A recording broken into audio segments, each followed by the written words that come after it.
حضرت امام جعفر صادق رضی اللہ عنہ فرماتے ہیں 5 قسم کے آدمیوں کی صحبت اختیار نہ کرو۔ نمبر 1، بہت جھوٹ بولنے والا شخص، کیونکہ تم اس سے دھوکا کھاؤ گے۔ اس کا کام ہی جھوٹ بولنا ہے، وہ تمہیں بھی جھوٹ بول دے گا۔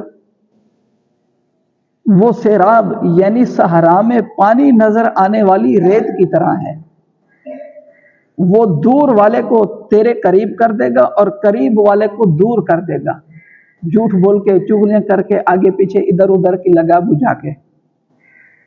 فرمایا نمبر 2، بے وقوف آدمی، اس کی صحبت بھی اختیار نہ کرو، کیونکہ اس سے تمہیں کچھ بھی حاصل نہ ہوگا۔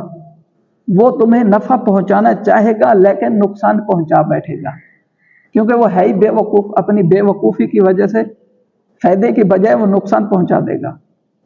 اور نمبر 3، بخیل شخص، کنجوس شخص، کیونکہ جب تمہیں اس کی زیادہ ضرورت ہوگی تو وہ دوستی ختم کر دے گا، حقیقت بھی ایسے ہے۔ اور نمبر 4، بزدل شخص، کیونکہ یہ مشکل وقت میں تمہیں چھوڑ کر بھاگ جائے گا۔ اور نمبر 5، فاسق شخص، کیونکہ وہ تمہیں ایک لقمے یا اس سے بھی کم قیمت میں بیچ دے گا۔ کسی نے پوچھا کہ لقمے سے کیا کم ہے؟ آپ نے فرمایا لالچ رکھنا اور اسے نہ پانا۔ یہ 5 آدمیوں سے بچنے کا کہا گیا ہے۔ یاد ہے کہ کسی کو اپنا پیر و مرشد بنانے کا ایک بہت بڑا مقصد یہ بھی ہوتا ہے کہ اس کی صحبت کے ذریعے اس سے فیض حاصل کیا جا سکے۔ یوں ہی با عمل علماء کی صحبت میں بیٹھنے کی بھی بہت فضیلت ہے۔ حضرت عبداللہ بن عباس رضی اللہ عنہما سے روایت ہے، علماء کی صحبت میں بیٹھنا عبادت ہے۔ دوسری حدیث میں ہے، نبی کریم صلی اللہ علیہ وسلم نے ارشاد فرمایا، جب تم جنت کے باغوں میں سے گزرو تو کچھ چن لیا کرو۔ عرض کی گئی یا رسول اللہ، جنت کے باغ کیا چیزیں ہیں؟ ارشاد فرمایا علم کی مجالس۔ سبحان اللہ۔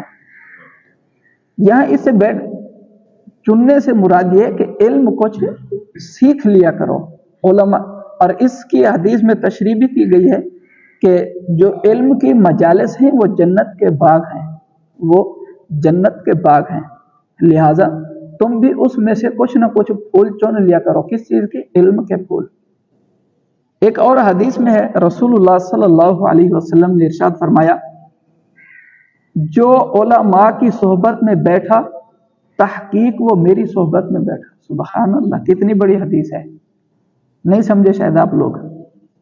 فرمایا جو علماء کی صحبت میں بیٹھا وہ میری صحبت میں بیٹھا، جو علماء کی مجلس میں بیٹھا وہ ایسے سمجھو میری مجلس میں بیٹھا، جہاں رسول اللہ بیٹھا کرتے اور صحابہ نبی پاک کی مجلس میں بیٹھا کرتے۔ کیا شان ہے۔ جو علماء کی صحبت میں بیٹھا تحقیق پکی بات ہے، بے شک وہ میری صحبت میں بیٹھا، اور جو میری صحبت میں بیٹھا یقیناً وہ اللہ کی بارگاہ میں بیٹھا۔ سبحان اللہ، سبحان اللہ۔